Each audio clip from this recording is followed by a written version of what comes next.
తిరుమల తిరుపతి శ్రీ వెంకటేశ్వర స్వామి వారి ప్రసాదమైనటువంటి లడ్డూ తయారీలో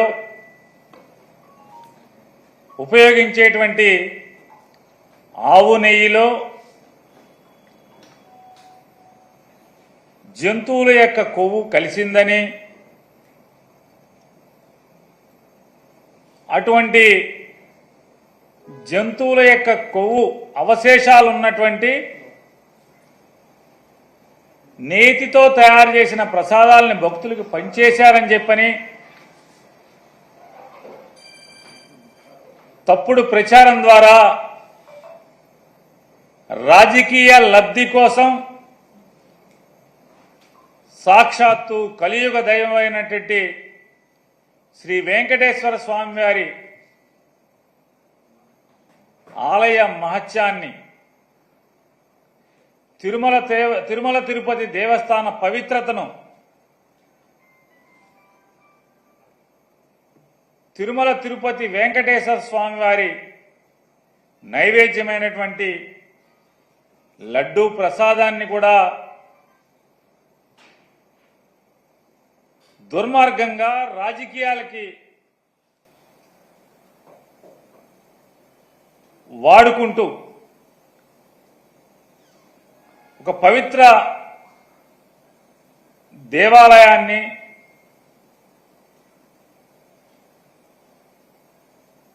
ప్రపంచవ్యాప్తంగా ఉన్నటువంటి హైందవ ప్రజల యొక్క ఆరాధ్య దైవమైనటువంటి వెంకటేశ్వర స్వామి వారిని కూడా రాజకీయాల్లో భక్తుల మనోభావాల్ని దెబ్బతీసే స్థాయిలో ముఖ్యమంత్రి హోదాలో ఉన్నటువంటి ఒక బాధ్యతాయుతమైనటువంటి పదవిలో కూర్చున్నటువంటి నారా చంద్రబాబు నాయుడు గారు తిరుమల తిరుపతి ఎగ్జిక్యూటివ్ ఆఫీసర్ గారైన శ్యామలరావు గారు నెయ్యిలో లోపాలున్నటువంటి నెయ్యిని వెనక్కి తిప్పి పంపాము, మేము దాన్ని వాడలేదు, స్వీకరించలేదు అని, ప్రసాదానికి దాన్ని వాడకుండానే వెనక్కి తిప్పి పంపించాము అని చెప్పని, అలాగే తిరుపతిలో ల్యాబ్ ఉంది, ల్యాబ్లో మేము పరీక్ష చేసి అటువంటి నెయ్యిని వెనక్కి పంపించాము, వాడలేదని చెప్పని ఈవో చెప్తున్నప్పటికీ కూడా దుర్మార్గంగా నారా చంద్రబాబు నాయుడు గారు దీంట్లో జంతువు కొవ్వు కలిసిందని, అలాగే వారి కుమారుడైన నారా లోకేష్ నాయుడు గారు మరొక అబద్ధాలాడటంలో, అసత్యం ఆడటంలో మరొక 10 అడుగులు ముందుకేసి పంది కొవ్వు కలిసిందని చెప్పని ప్రసాదంలో నారా లోకేష్ మాట్లాడుతూ, అలాగే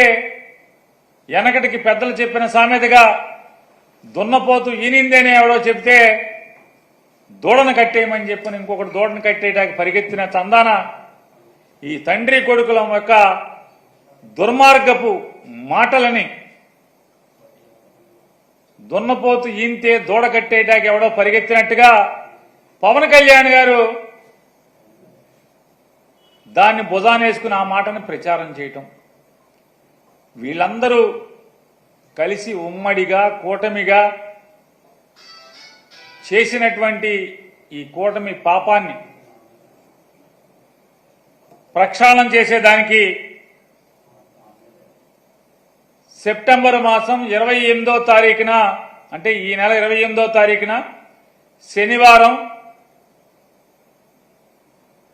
తిరుమల వెంకటేశ్వర స్వామి వారి యొక్క పవిత్రతని వీళ్ళ ముగ్గురు కలిసి, కూటమంతా కలిసి అపవిత్రం చేసినటువంటి దౌర్భాగ్య పరిస్థితుల నుంచి వాళ్ళ పాపాలని క్షమించి వదిలేయమని, దానికి పరిహారం కోసం